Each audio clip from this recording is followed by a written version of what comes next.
দক্ষিণ আফ্রিকার কেপটাউন শহরের বাইরে একটি টাউনশিপে বন্দুকধারীদের হামলায় ৭ জন নিহত হয়েছে। পুলিশ জানিয়েছে ঘটনাটি চাঁদাবাজির সঙ্গে সংশ্লিষ্ট বলে প্রাথমিকভাবে ধারণা করা হচ্ছে।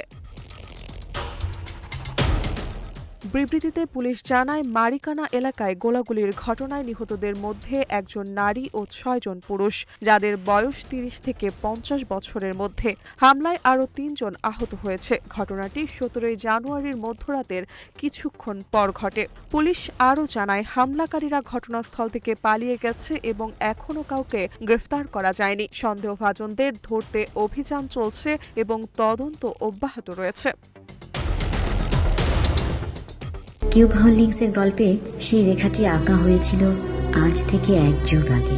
নকশাই আমাদের ভাষা। Cube holdings limited. পুলিশের তথ্য অনুযায়ী গত বছরের জুলাই থেকে সেপ্টেম্বর পর্যন্ত বিভিন্ন সংঘর্ষে প্রতিদিন গড়ে প্রায় ৬৩ জন মানুষ নিহত হয়েছেন।